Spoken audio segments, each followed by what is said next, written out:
Hi, it's Gary. Welcome to today's video.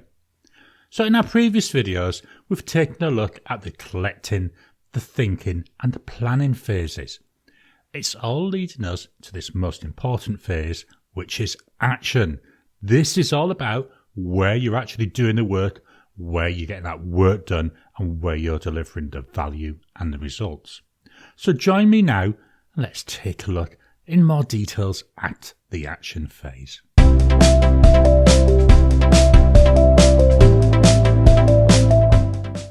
We've now got a plan of work. We know what we need to do. We're ready to go. We want to get down there and start to get the work done. I've split this phase up into 3 sections. The first one I call time block. This is about chunking up your work into discrete blocks of time. We've already done that in our planning phase, but this is about extending that and using that to deliver the value. Automate. This is using predefined written resources to simplify what you do. And then monitor. This is really, it works hand in hand with the review phase, which is the next phase, but it's all about keeping an eye on what's going on and adjusting your work plan to suit. Let's take some more detailed look at time block. In the planning phase, we did look at time blocking, and I mentioned in there about my daily plan that I use, about those 7 work blocks. The first thing in time blocking here, it's all about scheduling those blocks. Like I said in the previous video, we've been putting the time into our calendar. We've been reserving time for doing things. We looked at my default pattern, which was to give me 7 blocks of doing work, 2 blocks of doing email, and then a little bit of time for collecting and also planning for what's going to be going on. The beauty of this, I've got my days planned out for being productive and getting work done. So if I get a request to attend a meeting, I can review that against my day and then I can use that to accept the meeting or go back and say, well, can we do it this time, which would be a better time for me? Having a predictable day, it lets you structure your work so you can concentrate on the items that you need to be achieving. In the planning phase, you would have updated these calendar blocks with the actions that you're going to do during them. That means every time you hit a work block, you just look at your calendar, it tells you what you need to be getting on with. It's about reducing the amount of decisions that you need to make and to allow you to get on and do the actual work. The next strategy in this area, do one thing at a time. I cannot stress how important this is. No matter what anyone tells you, you cannot multitask. It is not possible. And I know everyone says you can, but you can't. Here's a little experiment for you. I want you to go and maybe put something on the TV, maybe play some audiobooks, just something where you're getting an auditory input. Now I want you to get a book and try and read it at the same time. What you'll most probably find is you can either listen to the music, listen to the audio, or you can read the book. But you can't be doing both of them at the same time. You can only focus on one. This is the idea of doing one thing at a time. You focus on that one thing. You put all your energy into it. It allows you to get things done. Another reason to avoid attempting to do multiple things at the same time, well, it's called context switching. This is where you're looking at one thing, then you decide to go and look at something else. So what you have to do is in your mind, essentially store away what you were doing, then bring in the details for the new action. This does impact your productivity, especially when you're swapping backwards and forwards between things. Every time you have to swap a task, this saving and this loading, well, it impacts you. It impacts your energy because that's using some mental energy there. You may have to spend a little bit of time to work out what you were doing or make notes of where you were. This leads to extra work for your brain to do. It takes your time. It takes your energy. Every time you switch what you're focusing on, it will drain you and slow you down. The third thing in this section, remove distractions. And this is a lot easier to say than it is to do. One of the worst things for interrupting you, for forcing you to switch your focus, it is distractions. Now, distractions can be things like the phone rings. You get a ding on your phone for a message. You get a ding for an email. People come up to you. Noises, background noises, things that are going on around you. They can all distract you and cause you to lose focus, which in turn slows you down. An example, you're deep into some work, you're really focusing, you're really delivering results on this piece of work. The phone rings and you answer it. Now you might spend maybe 2 minutes on the phone. What you then need to do though is get back to where you were and you find you've lost your train of thought, you've lost that focus. You may have to reread your notes, work out what you were doing. And this, it can take anywhere from 5 to 15 minutes to get back into that deep focus phase, all for the sake of a 2-minute phone call. So some suggestions on what you can do about this. The first one, and I do this all the time, mute your phone. You don't need your phone to ring. What you do need to do is make sure you're not missing anything important. So at the end of each work block, I'll check my missed calls, I'll check my messages. That's why I put those 10-minute breaks after each work block. But how often do you get a phone call where it's really urgent? If it is urgent, they'll find another way to get in touch with you. Turn off email notifications. Again, email is such a distraction. Think about, I'm going to say 20 years ago, we only got our mail once or twice a day. Emails, we're always checking them. A way to remove distractions, only check your emails at specific times. That means close your email program. Turn off alerts. You don't need to be getting them. What you need to do is make sure you're checking and responding to them on a regular basis. Are you in an open plan office and there's lots of noise around you? Is there a quiet room that you can go to for maybe an hour or two just to use that time to get on and do some of the really important work? Another thing that works really well in an open plan office, put some headphones on. Don't plug them in, don't listen to anything, just put them on. What I find when I do this is people, they're less likely to disturb you because they think that you're listening to something really important. And I know it does seem a bit rude, but it does work, it does let you focus. Some people, they like to have background noise that allows them to really tune out of those distractions. I know people like to play music. Me personally, I just like to have some podcasts going. Very rarely listening to them, but I just can hear the voices, and that's enough to let me filter out all those excess noises. Another tip to try and reduce distractions, avoid the internet. Do you really need to be constantly checking what's going on in the news? Certainly, why would you want to know what's going on Facebook? There's nothing on the internet that will not wait for a couple of hours until you've got some free time. If you work at home, well, there's a lot of extra distractions. Some tips that can help you to be effective when working from home: have a separate area or room where you can go when you're working. At the bare minimum, try and have a work setup so that you can focus and it triggers you to know that you're working. If you've got a separate room, shut the door. This means it lets other people know that you're working. Now, when my son was younger, about 4 or 5 years old, if my office door was open, he knew he could come in. If it was closed, he knew that I was working and that he wasn't allowed to come in. When you're working, work in a room without a TV. It's amazing the amount of distraction that can be triggered just by putting on the television. Even if you think it's just for background noise, you'll find there'll be something triggers up, you'll find there'll be something comes on, it grabs your eye and you'll start watching it. As we've already said, play music as a background. If you're going to be using music, or as I said with my podcasts, keep the volume low. It's there just to remove distractions, not to be a distraction in and of itself. If you want an idea for what music to listen to, well, most streaming services, they have work playlists. Your mobile phone, why don't you put it in another room? Do you really need it sat next to you on the desk? If it's there on the desk, you're going to be tempted to pick it up, especially if you've still got notifications on. If it's in another room, it's out of the way, it's not going to distract you. Work out the best times for you to work. Now, working at home, generally you've got flexibility in the hours that you can work.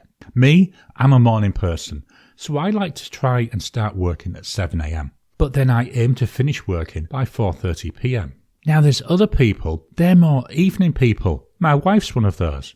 She doesn't like to start working until about 10 o'clock-ish, but she'll carry on working through till 7:30. Work out what's the best time for you to work so you can ensure that you've got the maximum attention, the maximum focus. When you go on a break, it's so easy to sit at your desk and just keep going. The idea of a break is to let you recharge yourself. You need to get up and go to a different room. If it's nice weather and you can go outside, just go outside for 5 minutes. The aim is to give your brain a break by moving it out of that work area and into something else. Now they're just a few things. There's loads of different ways you can try and reduce distractions. Why don't you experiment a bit? See what works for you and see how you can get rid of distractions to improve your focus. So automate. It's about identifying things that are done the same way and then you automate it to essentially allow you just to run it and it produces the output. Now, you've got to be careful with these. It's so easy to spend a lot of time automating something and you never get that time back. So an example, I've got one task. It takes me roughly 3 minutes every day to do it manually. I spent about half an hour to automate it. So after 10 days, I was saving time. But if it had taken me 3 days to automate it, well, I've wasted that time because I'm never really going to get it back at 3 minutes a day. There's a number of different types of automation you can use. The first one is electronic automation. And this is using, well, there's a lot of online services and there's a lot of apps that can be used to automate things for you. So some examples here. You've got Zapier, If This Then That, Integromat. There's some online services. With apps, the key ones that I use is Apple Shortcuts because I use the Apple ecosystem, Keyboard Maestro and Hazel. These are all things that really allow me to automate what I'm doing. So an example with Hazel, I put a file into a folder, say my electric bill. The automation comes in, it's able to scan what's in that bill and it picks out the account number. If the account number matches what I've put in, then it will then rename the file and move it to my electricity bill folder. All automated. Yes, I had to spend that little bit of time creating the automation. After that, it just runs by itself. It saved me so much time. Again, it's just one example. There's loads of things you can do to use electronic automation to reduce things that you need to do. Another good automation tool, checklists. I love checklists. These are just documents that capture all the steps that need to be taken and the order in which you need to do them. Some examples for checklists, onboarding and offboarding of people, creating a quote, releasing a new piece of software, going on vacation, things you need to do before and things you need to do when you return. Again, just some simple examples. These are things where you literally follow through one step after the other and it's repeatable and easy to do. Checklists, they are really versatile. There's not much that you can't really turn into a checklist. Delegation. I know I keep going on about delegation and I've covered this in other previous phases. See the planning video for more details on this one. It's all about getting somebody else to do the action for you. So yes, it's not electronic automation, it's not a checklist, but it's still getting off your plate and onto somebody else's list, and then they do the work and give you the result. Don't forget, you still own the action. They're just doing the work on your behalf. Routines. This is the final area I'm going to cover under the automation section. And it's one of the areas where I think we don't really think about it. Whether we realize it or not, we've all got routines. A routine, it's just a set of things that you do at the same time or at the same place or in the same scenario. So very similar to checklists. Most of us, we've got morning routines, we've got evening routines, we've got a routine we do before we go to bed, we've got a routine we do when we're preparing meals. As an example, my morning routine, I get up, I shower, I pick up the dog's bowls, clean them out and put some clean water down for her. I make a cup of coffee, I'll sit down, I'll check my YouTube channel's performance, I'll check my messages and emails, and then whilst I'm drinking my coffee, I do my planning phase, so I plan what I'm going to be doing. Now, a few months ago, I decided I wanted to start journaling. So what I did is I looked at my morning routine because I felt that the morning is the best time for me to journal. And I added that in. I added in the journaling just before sitting down and planning my day. So I've journaled before I plan what I'm going to do because some of the things that come up in the journal may impact my day.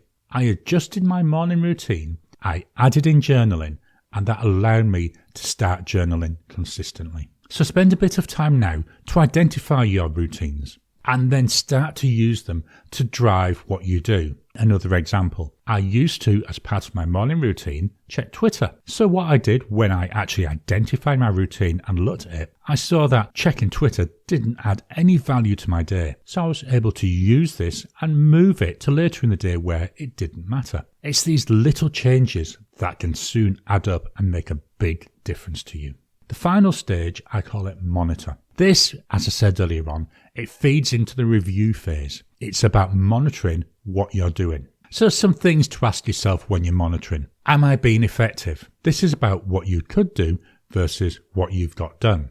If you find that your work is taking you a longer time or even a shorter time than expected, then you may need to replan your day. You want to make sure that you've been effective in each time block. But also, as part of the review phase, you would use this to feed into your estimating because you need to tweak that and improve the estimates that you're using. If you're always busy, but you feel like you're getting nothing done, then you need to ask yourself, am I being effective? Make sure that you're working on things that are moving you or your team forward. And if they're not moving you forward, then question, why am I doing this? Can I delegate it? Do I need to go back and say, I can't do this? Loads of different questions you can be asking. But if you're not monitoring and checking your progress, how will you know?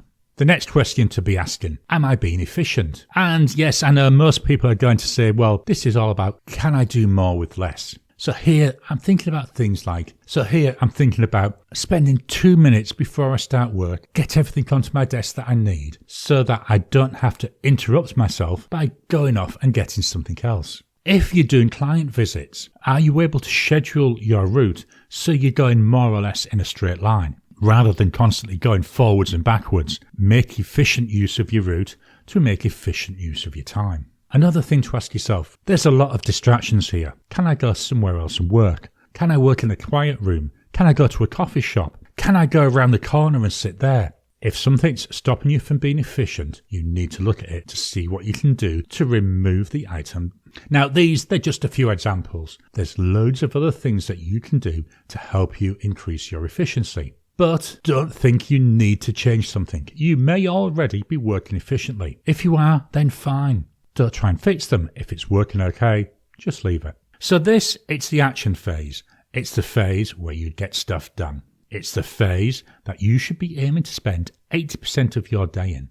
By planning, by reducing distractions, by automating, and by monitoring your work, you're able to focus and deliver results. In the next video, we're going to take a look at the review phase. And this is where we look at what we're doing to identify areas where we can improve, to identify areas where we can actually say, sorry, I can't do that. How do you find the action phase? Do you find you spend 80% of your day in that phase? What tips and tricks have you got that can help other people? Please drop a comment down below. Let's kickstart the conversation. Please hit the thumbs up button. Every time you like, every time you comment, just helps with the YouTube algorithm. If you haven't already, please subscribe to my channel so that you can get new videos as I release them. I'll talk to you again soon.